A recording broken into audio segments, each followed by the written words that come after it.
sant yàlla.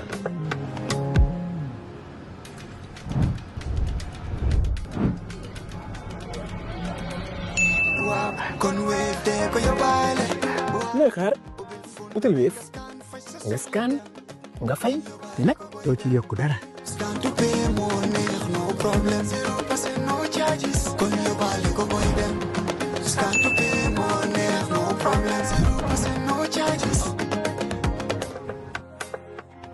Jar Oil, the company, have filling stations across the country, and our rates are relatively cheaper than anyone else across the country. Jar Oil is the biggest producer and distributor of cement in the country with the most competitive prices in the market.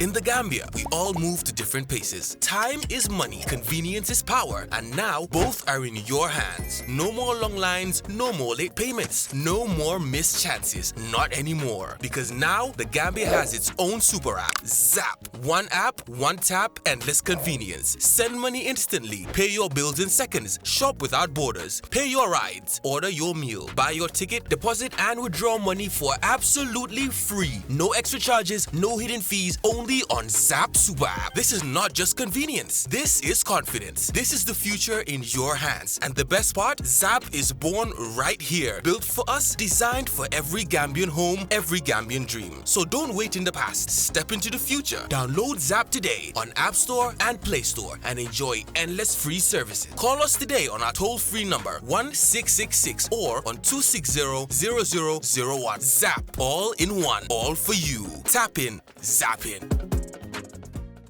Right now on Coffee Time with Peter Gomez, we're with Ousainou Allen.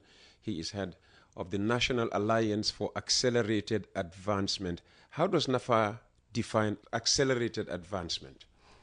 Yes, because Gambia is stuck in time. In that, if you travel outside, you realize how much. What time are we stuck? Jawara time or Jammeh time? No, in comparison to the world, I'm not being very specific in which time as to the previous regimes, but in terms of progress that the world is registering, we are still stuck in time. We have lots of catching up to do, and it needs to be done with acceleration. That's why we are calling it accelerated advancement. We need to ensure that certain critical sectors are addressed. Number one, we need to define a Gambian culture. I think we mentioned it during the early discussion about the lapses within our education system. We need, for a nation to develop, like Singapore did, like Japan did, and other countries, you need to realize that you are a civilization first. And by realizing that you are a civilization, then you need to tap into those values that civilizations have that makes them great. What are those values? Because maybe we do not know those values, and that's why we're still stuck in time. That's why I feel that our education system is failing us. Because by grade 12, the Gambian should be proud to call themselves a Gambian. Up until then, I don't believe that anybody should be criticized for taking pride in their tribe. So what makes you think that, grade 12 leavers are not proud to declare themselves Gambians? If not Gambians, how do they see themselves? How do they describe themselves? You could see it from the discussions. People take more pride in ascribing themselves to their tribe than they are to the nation. So how can education change this? Okay, we know that we are a salad bowl. We cannot call it a melting pot. We are a salad bowl of various tribes with rich history. You need to adapt the important values that many of these tribes bring to the table to create that value system that the Gambians need to call the Gambian culture. Now, if we did a survey and say, who is the Gambian? You'll get so many different answers. But we need to know what trajectory of development Gambia needs to take so that we can make that definition, because it's not there yet. Because if we make that definition, now we can now start vehiculing it through West Coast Radio, through GRTS, through QTV, through the creative arts, through whatever means that we can, so that Gambians can internalize it and start. Suggest something. Suggest, a starting point that, we can all collectively build on. Okay. Gambians should, one, have self-belief. Believe that you can. Because in many cases, if you ask Gambians, can we do this? They'll tell you, possible. You need to know that you are part of a civilization. If you do that, you realize that, you know what, I'm just not anybody. I'm part of a very rich culture. Yeah, but still, again, it's deep-rooted. Again. But you cannot hear that. You cannot hear somebody say, "Man Gambian pirla." I heard that. You may not have heard that. Why, that is not happening today. Ah. When I was a preteen, through my teen years, we prided ourselves on being Gambian first and foremost. Okay. Even before being a Christian or a Muslim or a Manjago. Maybe I wasn't present in those times, but I think nowadays the prevailing narrative is that Gambians need to assume pride in their country. Yeah. And there's a longing for the 60s, 70s, 50s going back. Yes. To that kind of Gambia. Yes. Because when people my age and older talk, we long for those days when growing up, my best friend would be Sarahule, but we had no issue, Emanjago and Sarahule, going together. One is Christian, the other one is Muslim. Yeah. The Christian would join the Sarahule for Dara. Mm-hmm. And on Christmas Eve, New Year's Eve, the Sarahule would join the Christian, for evening, Christmas Eve or New Year's Eve Mass. Wow. We went to masses with our friends. I say it all the time. The National Security Advisor, Abu Jang, has been to church, how many times? It's not changed him. He's still the devout Muslim. He is. Mm-hmm. But now they would tell you haram. So, that brings the division right there. Yes, but there's also a nuance to that, because nations evolve and realities evolve. And if we start trying to also relive certain times and try to force it to be a reality of today, we might be pushing against the tide. What we need to do is... So you're suggesting the tide now is to feel more pride in your ethnicity, probably even your class. Because you hear people say, man do masa class.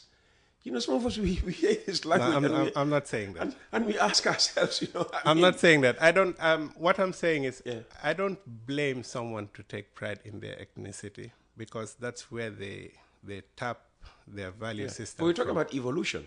Yes. And I'll give an example. We've lost something very valuable. It was, yes. We've lost something very valuable. I am putting it to you now, when I was, going to primary school and whatever. Mm-hmm. No, I was not seeing myself first and foremost as a Manjago. Yeah. Abu Jeng was not seeing himself first and foremost as a Seri or Wolof or whatever he was. Mm-hmm. We all saw ourselves as, Gambians who happened to be going to the same school, St. Teresa's primary school then, yes. And others who went to Serekunda school, because these were the only two, primary schools in Serekunda at the time, also just saw themselves. It was a mix of Christians, Manjagos, Bainunkas, Mandinkas, whatever. They saw themselves as young Gambians going to acquire education at the same place. Yes. But today, now... So that's at the level of society. How much has that translated in accelerating Gambia into a force to be reckoned with globally? So I would say that there are still certain values that. Well, that was when the Gambian slogan was Gambia, no problem. That was the slogan then. Yeah. Gambia, no problem. Yes.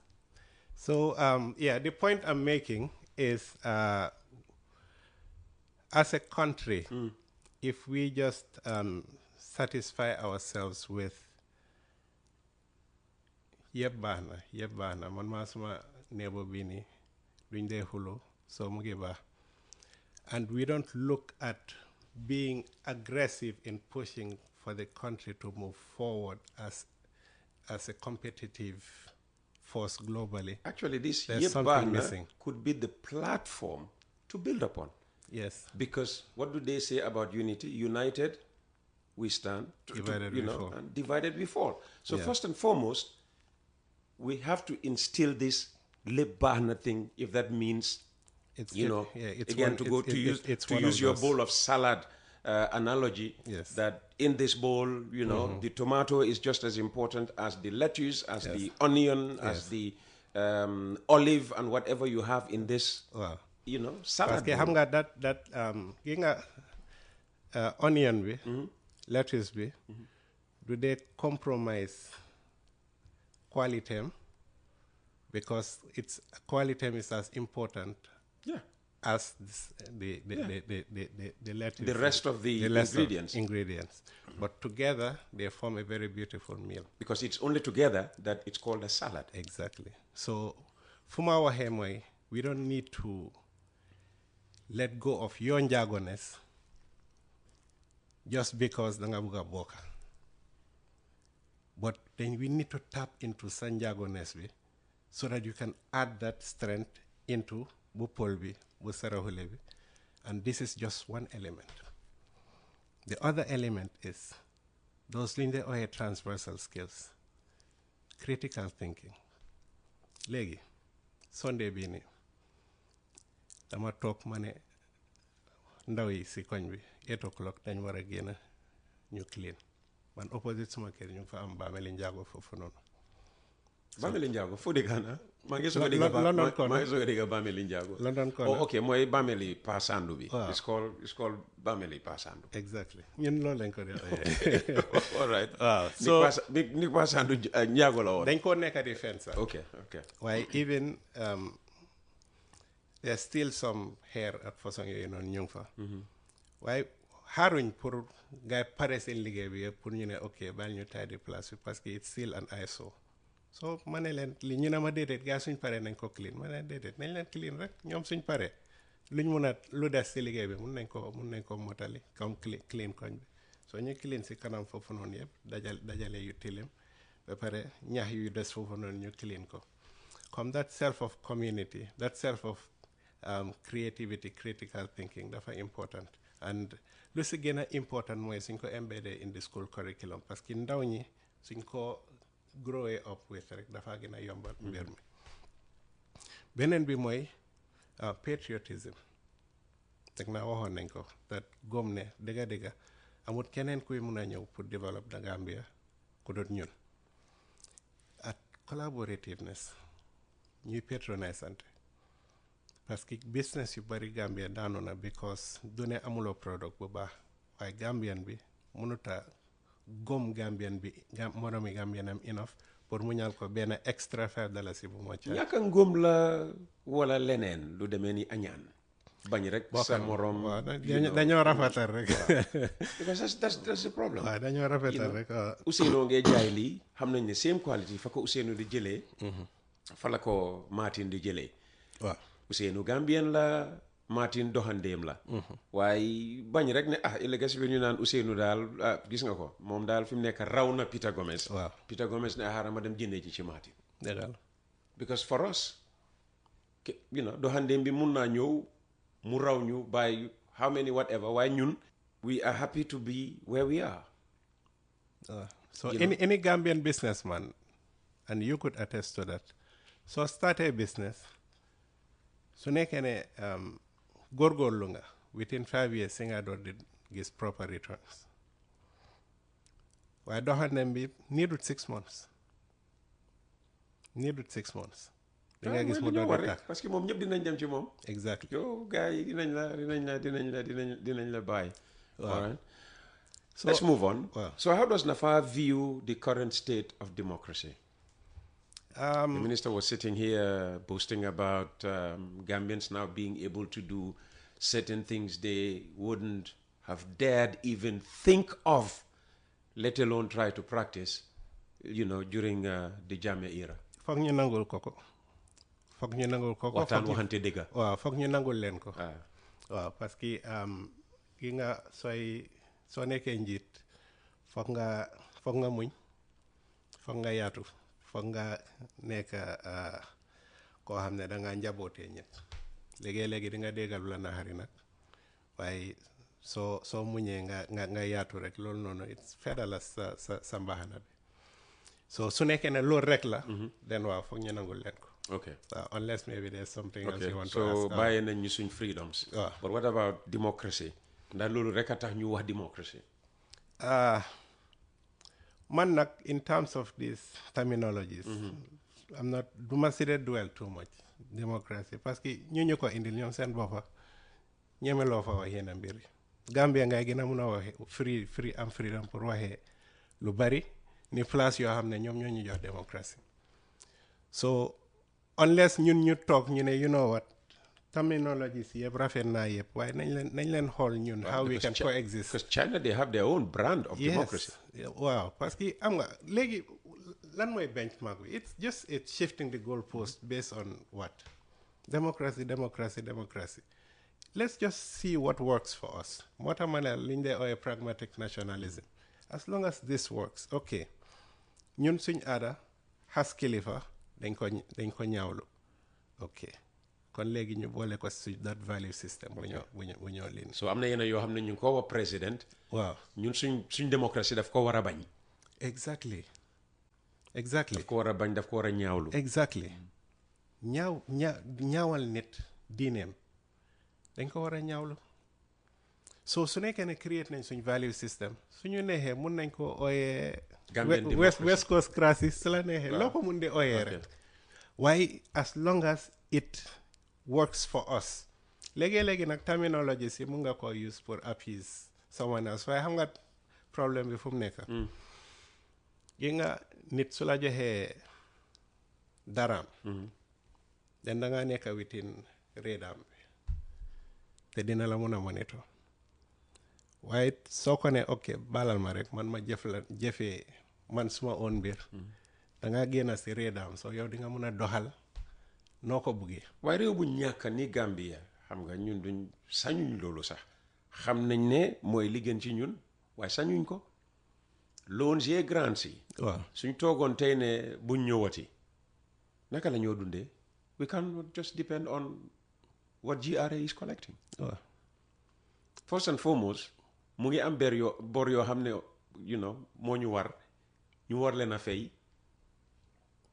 li GRA di collect dafa mel ni ki dañ koo jël rek sànni yëpp ci biir waxuma ñu beru de lu ma wax mooy nekk di dwell on certain terminologies yu ñu abal wala certain value systems yoo xam nga nit ki su fekkee ne xam nga lim laa jox déedéet waxuma si ndimbal bu mu laa jox comme terminologie bi su la ko joxee ne la nii laa bëgg nga doxalee yow mun ngaa jël terminologie bi tegee ko boor yow nga doxal based on yow loo gis ne moom mooy dox parce que wala nga jël terminologie bi domesticate ko as we do with international conventions. Exactly. Governance democracy ak good governance lan mooy difference bi so naka la NAFAA su yàlla defoon nga taxaw ci sa plan sax mooy taxaw ci waaye balaa nga mun a taxaw election ñu njëkk a register sa party. No, there's other options. Why registering a party? Standing as an independent candidate. Wow. Why registering a party dafa am its own merits tamit because the Gambian psyche political party la gën a ràññee ni independent. Mun ngaa am movement mun ngaa def lu nekk mun ngaa famous waaye as long as there's movement tied to your name am na lu des. Still. Ute yeneen réew yu mel ne ki Cape Verde. In Cape Verde, you cannot be a president belonging to a party. Oh yeah? Wow. Interesting. Only independently ñoom la ñoo declare president. Interesting.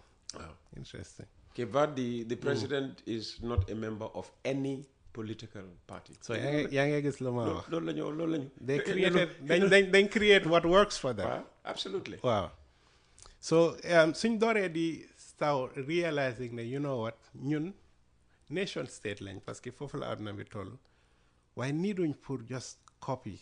Okay. So nañ ne tey Ousainou Allen taxaw na independent candidate 2026 yàlla may ko ndam. Waaw. All right mu nekk président. Naka nga dealee ak corruption ak public service inefficiency. Waaw parce que ñun ñëpp dañoo wax ne non public service yi kay moom corruption rek loolu di lañ loo joxee pour ñu liggéeyee ko réew mi ñu def ko ci seen poos yi. dëgg la. Corruption is all over the place. waaw am nga nit ki moom si looy oote foog nga. nuru ko foog nga nuru ko. ñu ne bala ngay naam nafa. foog nga wane ne you're incorruptible. Number one parce que then. How is Ousainou Allen incorruptible? Lu njëkkee si loolu mooy nga doylu foog nga nekk ko doylu. teg na greed bi. wala associating with. also parce que tamit loolu la rek koo xam ne yàgga nga associate with unscrupulous people soo nekkee njiit tamit ñooñu ngay associate with. What can you hold up to prove to us ne yow you are incorruptible? wax nga ñu ne nekk nga IOU. First Islamic online university. waaw léegi International Open University. Yes. Not so. waaw so yeah lan nga ñu mun a wax lu ñoo wone waaw ndaxam munoon na dugal loxoom ci alal parce que alal gu bari lañ tegoon ci kanamam te defu ko. 3.5 years rek laa fa spend ma resign. bu ma demee ba realize ne. an administrative capacity. waaw it's not a culture. Sorry woon nga alal bi. It's not a culture within Gambia to resign when you are at a very top position. You had all the merit. I actually had a villa bu ma nekkoon. waaye dama fa jógee ñëw London koona buñ bokka ñun ñaar. si yooyu ak ndox bu bari ñun kay dañ koo jooytu rek. man loolu laa def gars yi suma doom yi wax nañ ba soona. te foofu laa dëkk ba léegi. man ne leen fii de moom. waxuma ne duma fi génn de. waaye miin naa ko. waaw miin naa yooyu miin naa ñàkk courant bi. miin naa ñàkk ndox mi although courant bi tane na ak ndox mi. so nit comme sa démba mooy mun a wone ban façon njiit ngay mun a nekk foofu laa dëkk ba léegi. and waaye terewut mun ngaa nekk ci néegi ñax sax corrupt. waaw loolu laay wax comme duma mun a joxoñ ne kii joxoon na ma nangam waaye dama bañ waaye dama just wane ne doylu moo gën a important comme mun ngaa wax ne am na ku ma joxoon li ni sax waaye nanguwuma ko waaye loolu taxul ne nekkuloo ko doylu comme nit ki su doyloo rek den di nga mun a mucc si fi corruption foofu laa nekk that's the point I'm trying to make. waaw then teg naa loolu nga bëggoon ndax benn da nga nit pour wane ñun su ñëwee in power what we will. waaw naka ngeen a def ak nit ñoo xam ne dañ jubadi. dañ ko waxee noonu. there was a radical view bu ma amoon xaw ma ndax it's still relevant waaye dama teg ne. am na ñu bari ñu nekk di jiiñ ne ay reykat lañ waaye reyuñ lu toll ni ku corrupt kuñ jox budget pour mu execute mu randal ko dugal ko si poosam. tojal ma yaxi loolu. ok xam nga ne there's an ongoing epidemic not epidemic in the disease perspective. jàngoro waaye epidemic boo xam ne su nekkee ne cumulate nga the number of deaths associated with it mooy lu ñu dee ooyee non-communicable diseases mooy diabetes high blood ak yooyu noonu yëpp and most of it have they result to kidney problems. And over the years we've always had chronic shortages of dialysis machines. ñaata nit ñoo si dee as a result.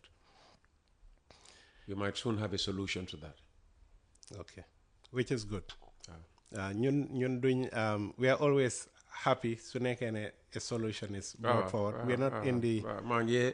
maa ngi waxtaan ak ay nit ñoo xam ne ñu ngi yëngu ci wàlla woo noonu su waxtu bi jotee rek ñoom dinañ ñëw ci programme bi although I must say Gambien si ñoom ëppa doole ci luñ mun a gis online soo waxee mbiri politique nga amee lot of hits views and whatever soo waxee loo xam ne dafa njëriñ nit ñi indi mbiri education indi mbiri health dafa mel ni ki gaa amuñ problème si loolu noonu the only time they are interested in health mooy su fekkee ne génnee nañ benn sensational story mooy dafa amoon jigéen joo xam ne dafa demoon onasaan nga pour am doom mu faf gaañu ci place sangam then it becomes a huge issue waaye fàtte ne 9,999 jigéen demoon nañ ci same place boobu noonu ñu mucca waaw xam nga foog ñu understand ki dem nii ñàkkee fa ba kenam gars yi wax nañ ko fii ba sonna léegoo léeg dafa des tam ci waxtu wam aagee foofu noonu pour ñu wollu ko waaw xam nga dafa des so in short rek li ma rek mooy suñ waxee loo xam ne mooy njëriñ nit ñi Gambien si duñ waxtaanee loolu always very sensational Peter Gomez dafa corrupt Ousainou Allen dafa corrupt yooyu noonu ñun yooyu lañ gën a fula waaw teg na mun nañoo àgga stage boo xam ne dinañ mun a waxtaanee nguur bi nuñ tëlee comme structurally mënuñoo fix Gambia waaye dafa nuroo kuy nappa guddi mun ngaa sànni sa os nga jàppa gaynde nga ne man maa mun nappa fekka tombee la os jàppa gaynde kenn du ko utee ci ndox de lamb rek laa joxe waaye dama jos wax rek waaye loolu su génnee dama gis ne boppi gaynde la dama ko delloo waat parce que gaynde kenn du ko utee ci géej soo gisee ma wax loolu mooy doo mun a negate the fact ne am na ay mbir yu baax yuy xew du mun a possible nga amee nguur boo xam ne duñ def dara lu baax léegi ñu faxatalu sax wala fekk teyuñ suñ ko teyut sax waaye lu baax juddoo na ci ñu recognize ne lii baax exactly fu ma waxee rek mooy comme mënuñoo fix the structural problems of Gambia mooy the foundational needs of a prosperous nation mënuñ ko jox nañ leen opportunity bu wane nañ ne mënuñ ko melut ni ne duñ mun a nag comme use band-aid solutions comme nekk di lii nii plaster nimboot bi ak yooyu noonu waaw so another problem buñ nekk di face in terms of fu ma waxee ne dangaa am koo xam ne ñu ngi ko bàyyi si position pour moo mun a solve problems of the general masses of Gambians but because of corruption di nga gis nit ñu bare di si dee ay xale jigéen yoo xam ne ñu ngee mucca di gaañu ñoo xam ne ñu ngee am these kidney problems di gaañu solution bi mun naa ñëw si kanam waaye ñaata nit ñoo dee balaa solution boobu noonu ñëw loolu noonu yëpp dañ war a xool ak leneen la ñàkk ambulances xam nga so that within su nekkoon ne ambulance bi was available and fueled and ready those few minutes bu moo mun a lii nii bu doon war a mun a ñëw dina doon mun a save life yi nit soo cumulaté loolu over the years rey na lu ëppa lu benn si jongula yi rey wala jongula yi yëpp soo leen dajalee lu ñu rey aleel boo xam ne réew mi yëpp ñoo ko bokka benn ñaar nit jël ko moomale ko seen bopp tere ñoo am lépp ak li nga xam ne moom lañ war a am ci suñ lopitaan yi tere ñoo am njàng bi nga xam ne munoon nañ koo am su fekkoon ne alal googu noonu dugal nañ ko ci njàng mi and all of that so léegi kooku noonu su nekkee ne naaw da nga ko yóbbu court pour convict ko ak lor bi yëpp mais bi doo ko mën a nag directly link because du ne loxoom bi nii moom moo rey kii nii waaye lu result from corruption am mun naa am lor bi moo ëppa sax li nga jële jong la